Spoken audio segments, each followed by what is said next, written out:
हमारे अपने वामसी पोर्टल में, हमारे मंत्रालय के वामसी पोर्टल में हमने रिकॉर्ड देखा है। सचर कमेटी जो आपने बनाया है 2006 में, उन्होंने भी ये बारे में काफी डिटेल में जिक्र किया हुआ है।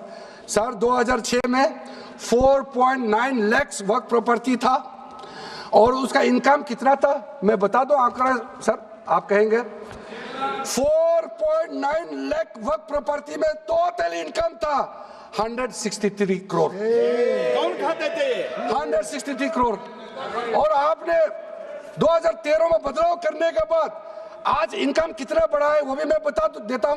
जरूर। हो गया 166 करोड़। 3 करोड़ बढ़ा है। कैसे मंजूर कर सकता है हम लोग इस महान सदन में बैठ करके? अगर इतना 10 सालों के बाद भी दुनिया का सबसे ज्यादा प्रॉपर्टी का टोटल इनकम जनरेशन 3 करोड़ बढ़ता है तो ये हम कभी मंजूर नहीं कर सकता अध्यक्ष महोदय। इसलिए उस समय कहा गया था, मैं अभी का नहीं बता रहा हूं, सचर कमेटी समय में भी कहा गया है कि अगर थोड़ा सा एफिशिएंटली मैनेज करता तो 12,000 करोड़ पर ईयर तो उसी समय जनरेट हो जाना चाहिए था नॉर्मल मार्केट रेट से। और 12,000 करोड़ अगर वो प्रॉपर्टी से रेवेन्यू जनरेशन करता है, कितना लाखों करोड़ों मुसलमानों को फायदा होगा, आप सोच के देखिए। इसलिए सर आप लोग भी, मैं अनुरोध करता हूं कि आप लोग भी वक्त के बारे में जानना है तो हमारा वामसी पोर्टल को क्लिक करके आप लोग देखिए। सर आज वो 4.9 लाख से बढ़ करके टोटल वक्फ प्रॉपर्टी बन गया है 8.72 लाख।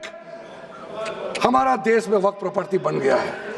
और आप कल्पना कीजिए 8.72 लाख प्रॉपर्टी वक्फ का है, उसको अगर हम सही तरीके से मैनेजमेंट करता तो हमारा मुसलमानों का ही नहीं है देश का तकदीर बदल जाएगा। इतना प्रॉपर्टी हमारे पास, अब समझिए चीज को।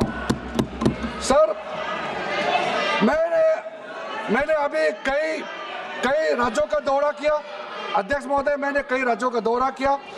मैं एक एग्जांपल आपको जरूर देना चाहूंगा। मैं बहुत इंप्रेस हो गया जब मैं पिछली बार जम्मू कश्मीर गई।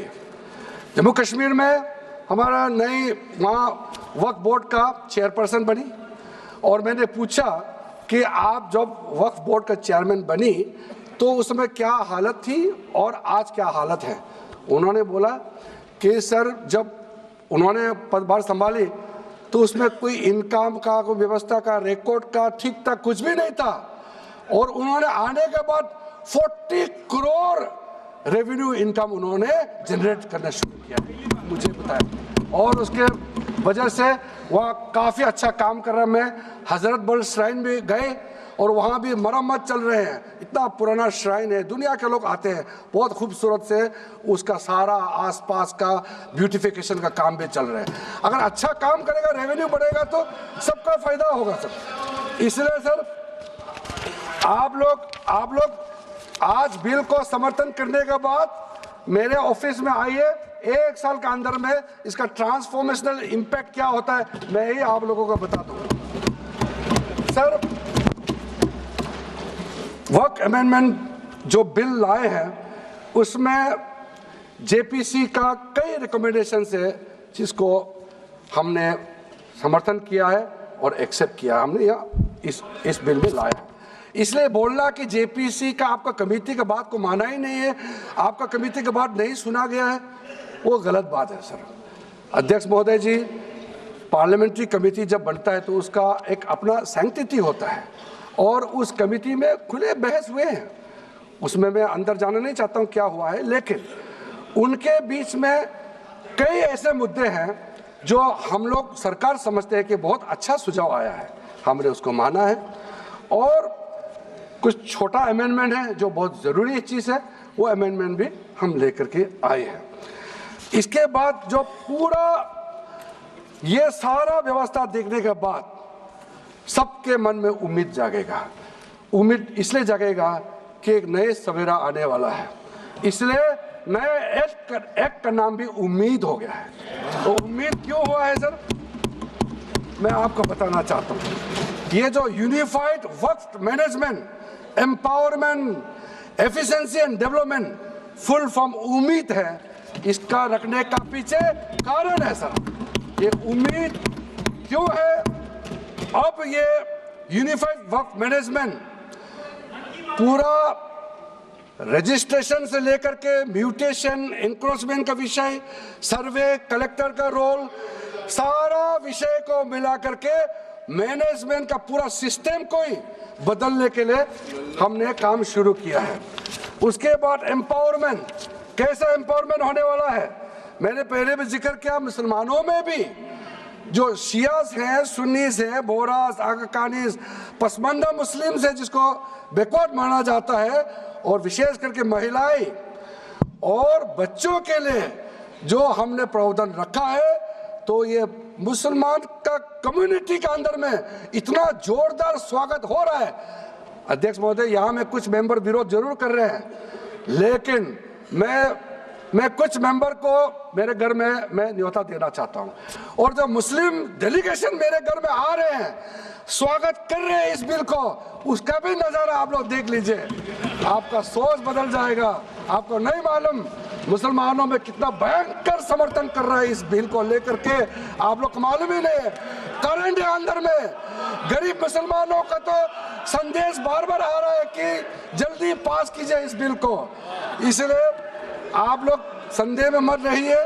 एफिशिएंसी को हमने बढ़ाने का काम किया है, टेक्नोलॉजी का उपयोग करते हुए सेंट्रलाइज डेटाबेस होगा, डिजिटल पोर्टल होगा, कोई छुप के अंधेरे रातों में वर्क क्रिएट नहीं कर सकता है, इसका पूरा रजिस्ट्रेशन का प्रावधान है, ट्रैकिंग होगा, निगरानी रखा जाएगा, कंप्लायंस का प्रावधान है, और जो मैनुअल हाथों से जो गलत होगा उसका भी करेक्शन करने का प्रावधान है, ब्यूरोक्रेटिक डिले होता है उसका भी समाधान हमने पूरा बिल में तरीका बना के रखा हुआ है, और आखिर में इसका ऑडिट प्रॉपर होना चाहिए, तो ऑडिट का भी प्रावधान हम लोग राज्य सरकार को ऊपर में छोड़ा है, क्योंकि आखिर तो सर ये सारा प्रॉपर्टी का अथॉरिटी राज्य सरकार का है, बोर्ड का अपॉइंटमेंट भी राज्य सरकार को करना है, केंद्र सरकार का कोई रोल नहीं है, लैंड स्टेट सब्जेक्ट है, सारा राज्य सरकार को ही करना है।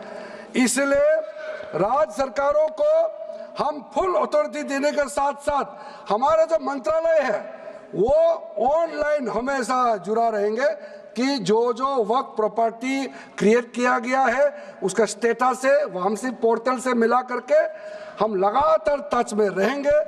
इसलिए कोई इसमें ये नहीं सोचना है कि सेंट्रल गवर्नमेंट कोई एक्स्ट्रा पावर हड़पने जा रहा है क्या, बिल्कुल सोचने का नहीं है, ये टोटली स्टेट गवर्नमेंट का अधीन है और राज्य सरकारें ही इसका निगरानी में आगे काम करना है। सर जो पर्पस के लिए वर्क क्रिएट किया जाता है बेसिकली 3 पर्पस होता है, रिलीजियस, चैरिटेबल एंड पायस। उसका हो रहा है कि नहीं हो रहा है, और इनकम जनरेशन खास करके जो वेलफेयर काम है उसका हो रहा है कि नहीं हो रहा है, इसका भी इफेक्टिव गवर्नेंस का प्रावधान हमने रखा हुआ है।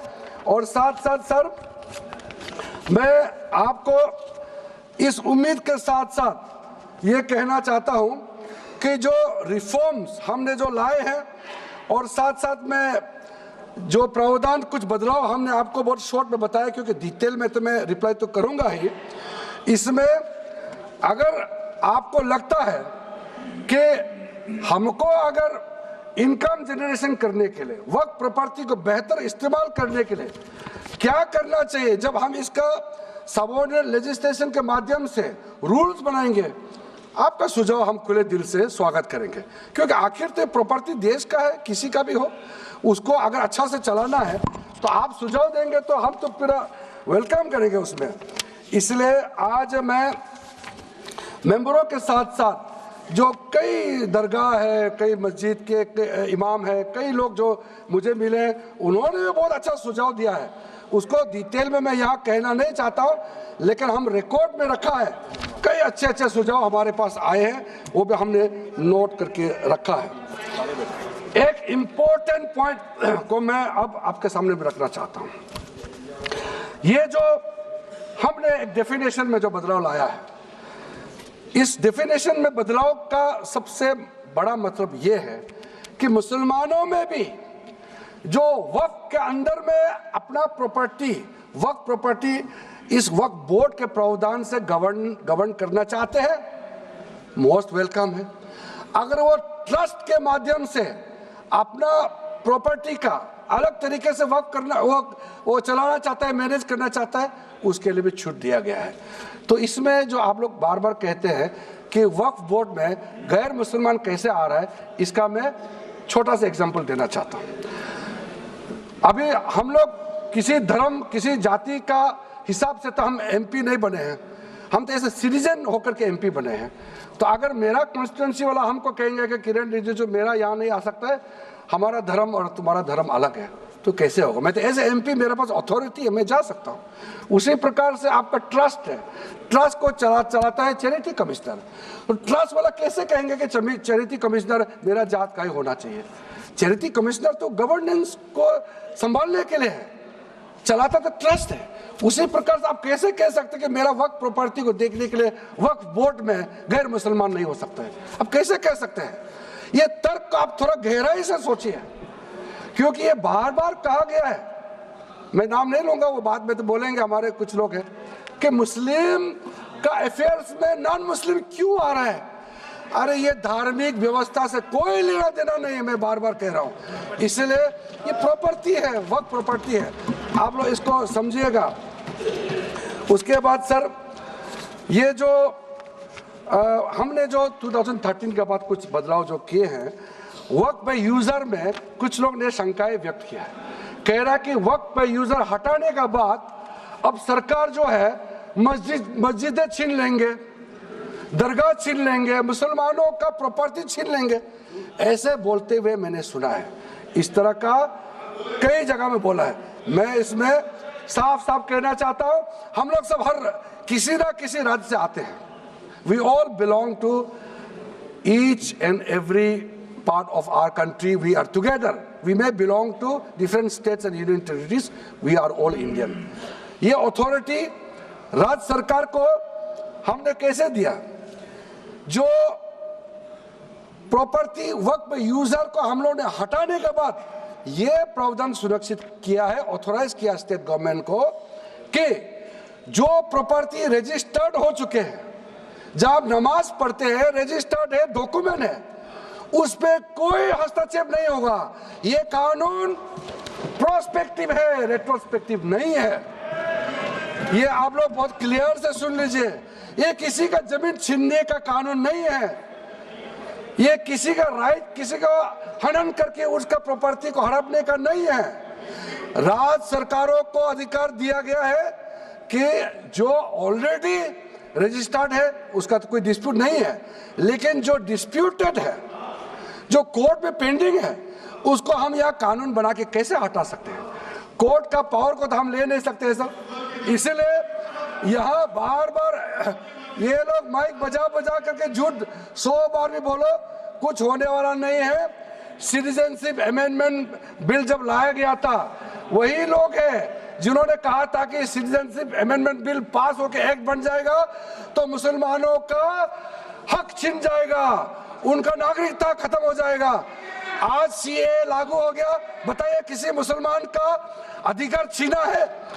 किसी मुसलमान का नागरिकता छीना है? बताइए, क्या आप माफी मांगेंगे? आपने देश भर में घूम घूम कर झूठे बातें फैलाया, आज आप साबित हो गया कि आपने झूठ बोला था, लेकिन आज आप माफी मांगने का भी हिम्मत नहीं रखते हैं। जिगर थाम के आप लोग सुनिए, ये आप आज दोबारा आप मिसलीड करेंगे, गलत बातें करेंगे तो फिर मुंह खाना पड़ेगा आपको। फिर कोई और बिल लेके आएंगे, फिर मैं आपका पर्दाफाश करेंगे फिर से। इसीलिए सर हम लोग तर्क पे जाइए, पॉइंट पे जाइए। इसलिए दूसरा, महिलाओं के लिए अध्यक्ष महोदय जी, क्योंकि फैमिली में पुरुष महिला सब होते हैं, तो इसमें हमने एक सिंपल प्रावधान रखा है कि एक कोई भी मुसलमान जब वक्फ क्रिएट करता है, सबसे पहले उस परिवार में जो महिला का अधिकार है उसको सुरक्षित करके ही आप वक्त क्रिएट कर सकते हैं। नहीं तो पहले ऐसा होता था, वक्त क्रिएट कर दिया, आपका बच्चों का अधिकार खत्म हो गया, महिला का अधिकार खत्म हो गया। आप वक्त उसी प्रॉपर्टी को क्रिएट कर सकते हैं जो आपका हकदार है, जो आपका 100% हिस्सा है, उसी को ही आप वक्त क्रिएट कर सकता है। बच्चों का और महिला का अधिकार नहीं छीन सकता है। ये बहुत बड़ा रिफॉर्म है। मुसलमानों में अगर वो चाहते हैं कि महिला आगे ना बढ़े तो ये लोग तो इसको विरोध करेंगे, लेकिन जो थोड़ा प्रोग्रेसिव सोचने वाले, जो थोड़ा बारीकी से अगर सोचेंगे तो कितना गलत बात है कि समाज में महिलाओं को दबाने का काम करते हैं और यहाँ जोर जोर से बोलते हैं।